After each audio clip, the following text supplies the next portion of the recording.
The Jets' offensive line has looked better the last couple of weeks. Have they found their offensive line of the future? We'll discuss today on Locked On Jets. You are Locked On Jets, your daily New York Jets podcast. Part of the Locked On Podcast Network, your team every day.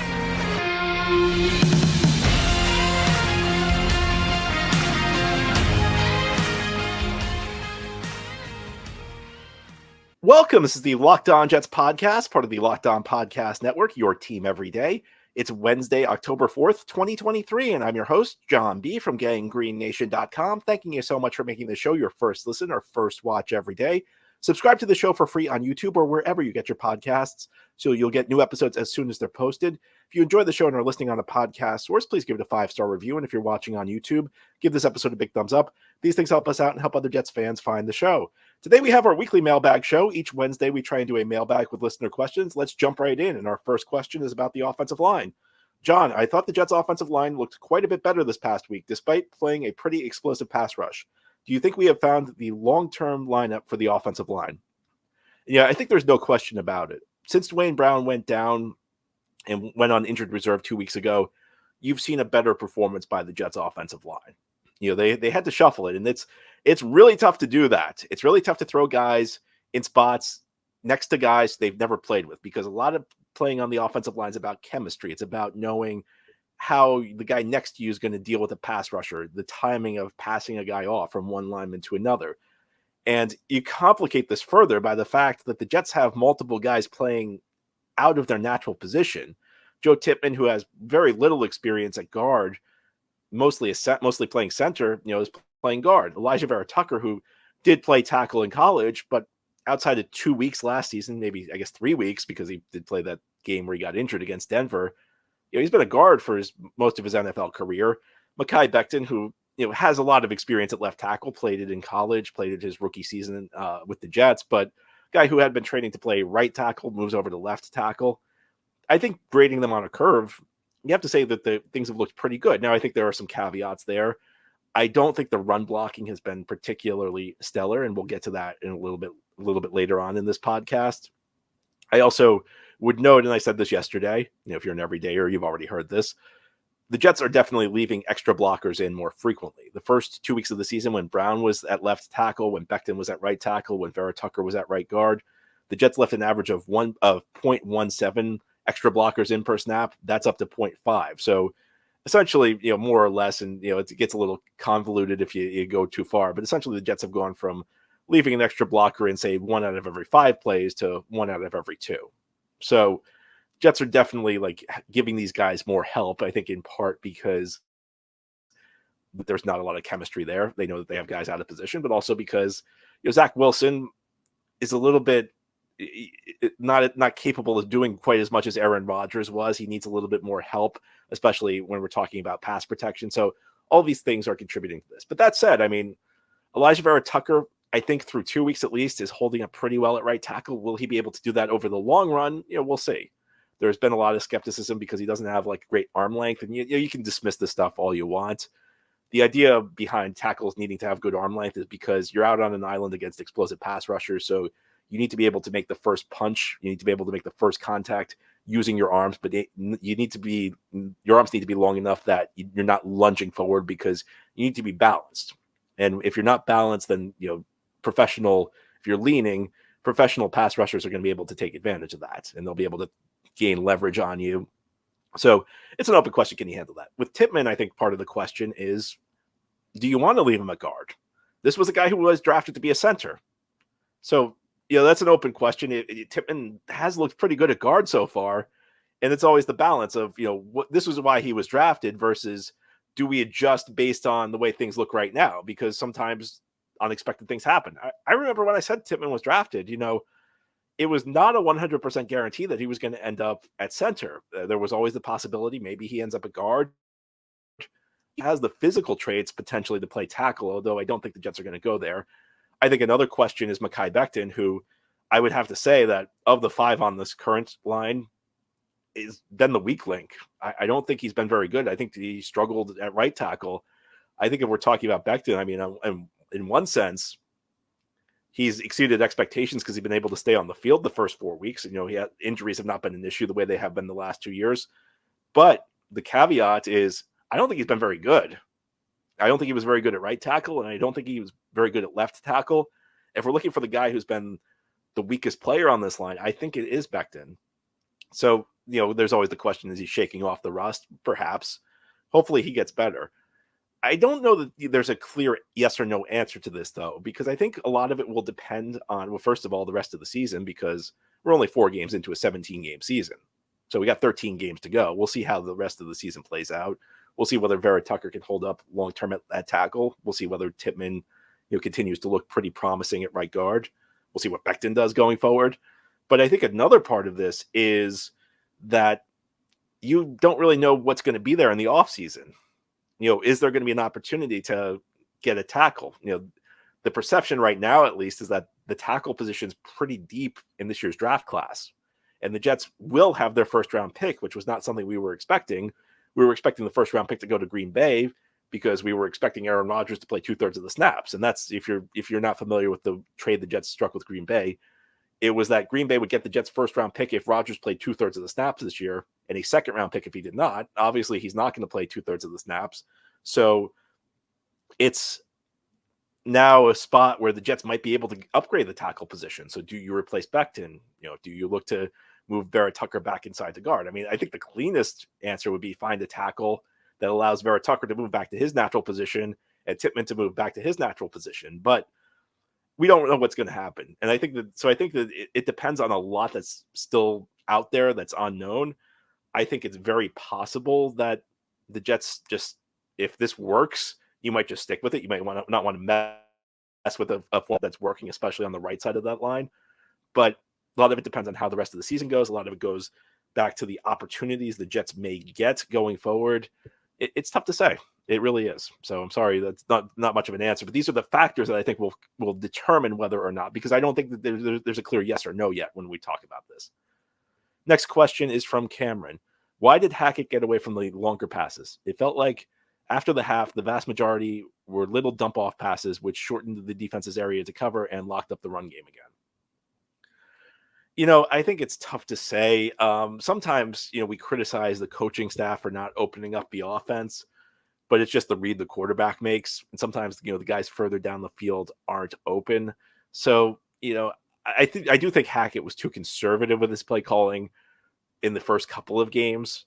But, a lot of the times, the play caller gets criticized, and it's not entirely fair because these are the decisions the quarterback's making. And sometimes a lot of times it's the correct decision where the guys just aren't really separating down the field. So I don't know that I'd necessarily get on Hackett for that.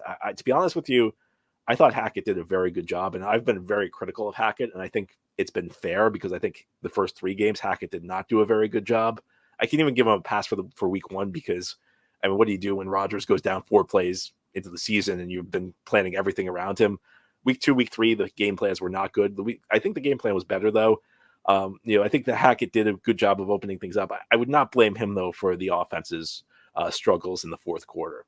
Now, ahead here on the Locked On Jets podcast, we'll turn our attention to the defensive side of the ball. Why did the Jets get off to such a slow start? Why did they play so much better going forward? We'll discuss continuing this Wednesday mailbag edition of the Locked On Jets podcast. This episode of Locked On Jets is brought to you by eBay Motors. Our partners at eBay Motors have teamed up with Locked On Fantasy Football host Vinny Iyer to bring you some of the best fantasy picks each week all season long. Whether you are prepping for a daily draft or scouting the waiver wire, every week we're going to provide you with players who are guaranteed to fit on your roster. So let's see who Vinny Iyer has picked out for us on this week's eBay's Guaranteed Fit Fantasy Picks of the Week. I probably don't need to tell you this, but Breece Hall is a great fantasy pick. Yeah, he's had a couple rough games, but his explosive 56-yard rushing game on only 6-4 is great foreshadowing for his best game of the season.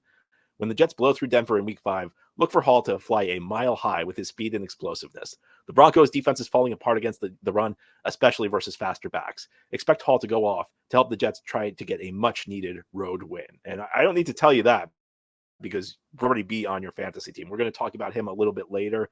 And this is a revenge game for Breece because Denver last year was where he suffered his injury. So I'm sure he's going to be plenty motivated. Vinny, you're absolutely right about that. He's my colleague at Locked On Fantasy Football. he's going to help you win your fantasy championship with advice like that. You should know that eBay Motors knows a championship team is about each player being a perfect fit, and the same goes for your vehicle. With over 122 million parts for your number one ride or died, you can make sure your ride stays running smoothly. Brake kits, LED headlights, roof rack, bumpers, whatever your baby needs, eBay Motors has it. And with eBay Guaranteed Fit, it's guaranteed to fit your ride the first time, every time, or your money back. Plus, at these prices, you're burning rubber, not cash. Keep your ride or die alive at ebaymotors.com. eBay Guaranteed Fit, only available to U.S. customers. Eligible items only. Exclusions apply. Thank you so much for making Locked On Jets your first listen or first watch every day. And every day is a big shout out to you. This is a daily podcast covering the New York Jets. We have new episodes each day through the week, Monday through Friday. We continue with our weekly mailbag now. Our next question, John, the defense was awful in the first quarter against the Chiefs and then stepped it up. I don't understand why. No doubt it's challenging for every team in the NFL to slow down the Chiefs, but I believe they matched up okay against their offense. Was it game planning? Did the Chiefs add something new for which they were unprepared? Was it poor preparation for the Jets offense or for the Chiefs offense on the Jets part? For some reason, were they just simply flat at the start of the game? So if you go to my website, ganggreenNation.com, I broke a couple of these things down. And really, the Jets allowed 2 long touchdowns. Now, the defense was not good in general, but there were 2 really bad breakdowns in the first quarter of that game. And essentially, the Jets just did not respond. The Chiefs did a couple of things that essentially caused a breakdown, but I blame it more on the Jets than I give the Chiefs credit. You know, over the last couple of weeks, you've heard me talk about Nathaniel Hackett and the need for an offensive play caller to put stress on the defense. And these were 2 good examples because essentially on the Isaiah Pacheco long touchdown run, I think it was like 48 yards, the Chiefs put a man in motion and the Jets essentially shifted their defense because a man in motion kind of resets the defense. You need to have guys in the right place to both stop the run and deal with the potential pass. So we're depending on where offensive players are aligned, you'll need to shift your defense if that changes. Essentially, the Jets left the gap at the end of their line completely unfilled. The gap is an area between either an offensive lineman and an offensive lineman, or offensive lineman or a tight end, or a tight end of the tight. It's essentially the space next between blockers. And the Jets essentially left the gap at their offensive line at the end of the line uncovered because of a shift that they did because the Chiefs went in motion. And there were a couple of borderline penalties on that play, but Jets really busted that run assignment. And then on the touchdown by Gray, you know, the long touchdown pass from Mahomes on 3rd down in the first quarter, the Jets essentially, again, busted a coverage. And what happened was Sauce Gardner was on Travis Kelce. The Chiefs had a very congested formation, which meant Sauce had to kind of play off because otherwise he may get caught in traffic. And because he gave such a cushion, Kelce running a shallow cross was going to give him problems because he was playing so far off. So essentially, Jordan Whitehead who was guarding Gray, thought that he needed to switch onto Kelce because he was in better position, but Sauce didn't switch, and Gray ended up getting wide open because essentially he ended up with 2 guys on Kelce and nobody on Gray. At the end of the play, you could see them kind of argue. So I don't know whose fault it was, but there was miscommunication there. So I don't think it was really schematic. I think it was just the Jets executed better. The defensive line, which has not been good enough, you know, thus far in the season, really started to heat up. I think Bryce Huff played excellently. Bryce Huff's snap total is going up. I still don't understand why he's getting less snaps than Jermaine Johnson, though. You know, Jermaine Johnson, who got so much hype, and I guess has been okay.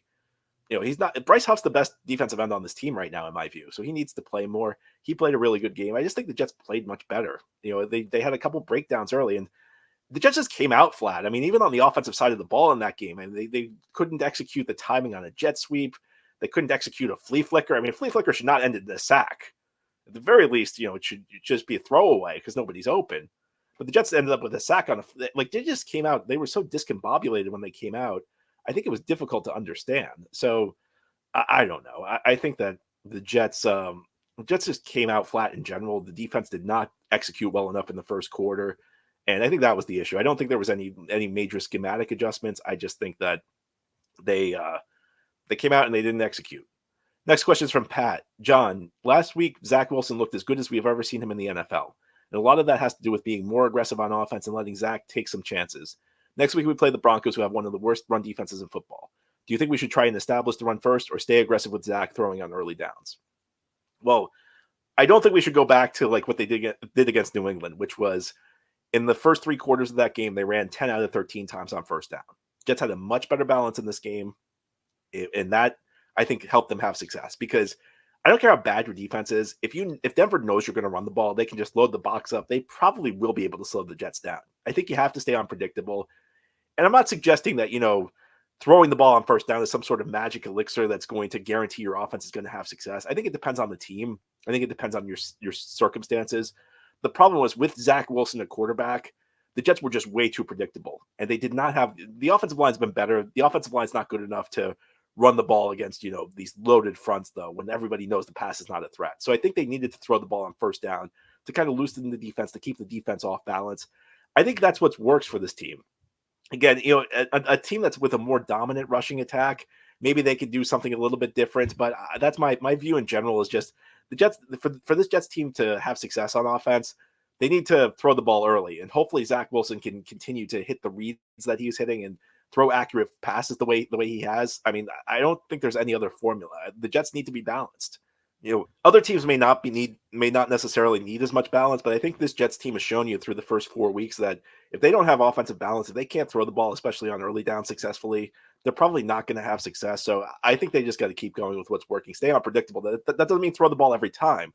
It was close to like a 50-50 split on first down in this game against Kansas City, running versus passing. And they had success running the ball. I think part of that was that the fact that the threat of the pass was on the table made the run game better. So I think just keep mixing it up, keep doing what you're doing. You found the formula. What you would when you kept trying to run the ball on first down, it wasn't working. When you mixed it up a little bit, it worked better. And you keep Zach Wilson out of those bad downs and distances. It's easier to throw the ball when the other team's not sure what you're going to do. When you run the ball for 1 yard on first down, suddenly it's second and long and you have to throw, and it makes it much easier to defend the pass. And Zach Wilson still needs all the help he can get. Now, ahead here on the Locked On Jets podcast, we'll close out this weekly mailbag show. We're going to talk about why the run game has been, kind of up and down for the Jets so far. The averages look good. They're not having success, though, on a play-to-play basis, and we'll discuss that continuing this Wednesday mailbag edition of Locked On Jets. This show is sponsored by BetterHelp. Sometimes in your life, you know what's good for you, but your brain gets in the way. Do you ever feel like your brain is getting in its own way? Like you know what you should do, what's good for you, but you just cannot do it? Well, therapy helps you figure out what's holding you back, so you can work for yourself instead of against yourself. Therapy has a lot of benefits. It's helpful for learning positive coping skills and how to set boundaries. It empowers you to be the best version of yourself. And it is not just for those who have experienced major trauma. If you're thinking of giving therapy a try, consider BetterHelp. It's entirely online, designed to be convenient, flexible, and suited to your schedule. Just fill out a brief questionnaire to get matched with a licensed therapist and switch therapists anytime at no additional charge. Make your brain your friend with BetterHelp. Visit BetterHelp.com/lockedon to get 10% off your first month. That's BetterHelp, HELP.com/lockedon. This is the Locked On Jets podcast on this Wednesday mailbag show. Let's move on. Our next question. John, the running game is still terrible. It feels like the Jets need to pass 80+% of the time to have a consistent offense. Why is the running game still struggling? And is it both offensive line and running backs? How does this get turned around?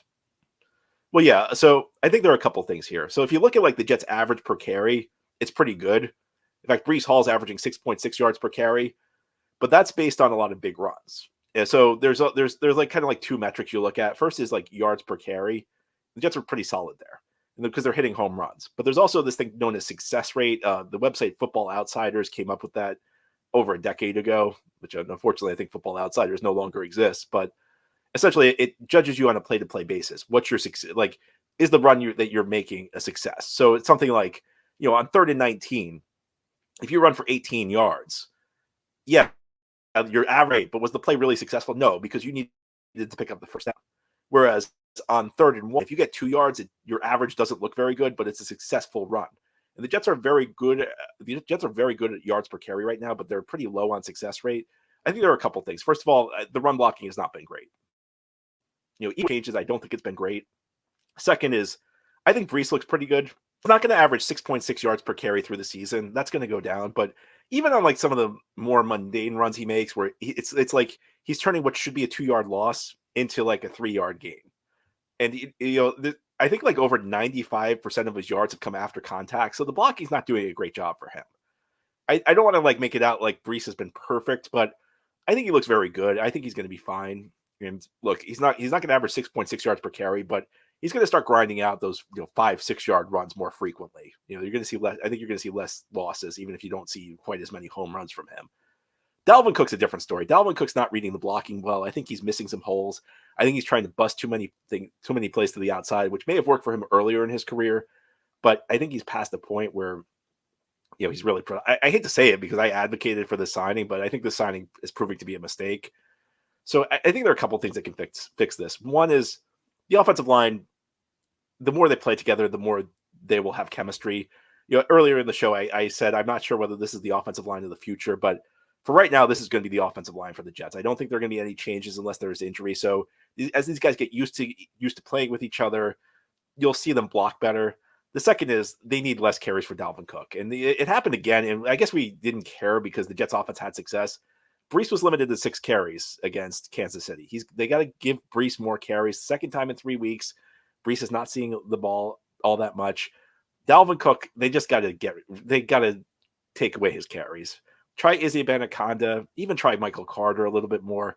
Cook's not helping this team though right now. I mean, he's pretty much a black hole on offense. Now, of course, there's going to be some at some point he's going to break a big run, and he'll have a good game or two. And people say, "Well, everybody's been questioning Dalvin Cook." Well, I'm not saying he's incapable of making a good play. I'm not saying he's incapable of having a good game. What I'm saying is that over the long run, I don't think he's helping this team. I think the Jets would be better served giving his carries to somebody else. Next question. Hey, John, it looked like the Jets were trying to get Xavier Gipson more involved in the offense by designing runs for him. While I like that he's getting touches, it seems like his size and quickness would be better suited for the pure slot. With Zach getting the ball out quicker, it seems like he could be the perfect safety valve. Do you foresee an offense with Gipson and Rucker working the middle of the field and Wilson and Lazard playing more of an outside role? I think the Jets will mix and match. Yeah, look, the biggest issue with the slot is Cobb. Cobb's utility is very limited to this team. On like a 3rd and 3, can he find the hole in the zone? Is he a professional route runner? Is he smart enough to find where he needs to be? Yeah. He's not beating anybody, though. And, this is one of those guys who, you see this all the time in the NFL. Guys who it's like it happened with Frank Gore 3 years ago. Guys have had long, productive careers. They're very respected in the league. You can't say anything bad about them personally, but they're at the end of the line. And announcers, maybe because they're friends, maybe because they're hesitant to criticize players, they just praise him. And that's what's happening with Randall Cobb right now. If you watch that game Sunday night, Collinsworth was going on about how savvy Randall Cobb was. I think more snaps need to go to Hardman. I think Gipson needs to get more touches. I do think the Jets are going to rotate guys, though. I don't think this is a team where you're just going to have one slot receiver and a bunch of outside receivers, and that's all they do. I think guys will rotate in and out between the slot and the outside. So that's how I see this going for the Jets. That's all for today's episode. This has been the Locked On Jets podcast, part of the Locked On Podcast Network, your team every day. As always, if you enjoyed the show, hit the subscribe button where you're watching or listening so that you'll never miss an episode. If you're listening on a podcast source, give the show a 5-star review. And if you're watching on YouTube, give this episode a big thumbs up. These things help us out and help other Jets fans find the show. Hope you have a great Wednesday, everybody. We'll be back tomorrow to talk more Jets.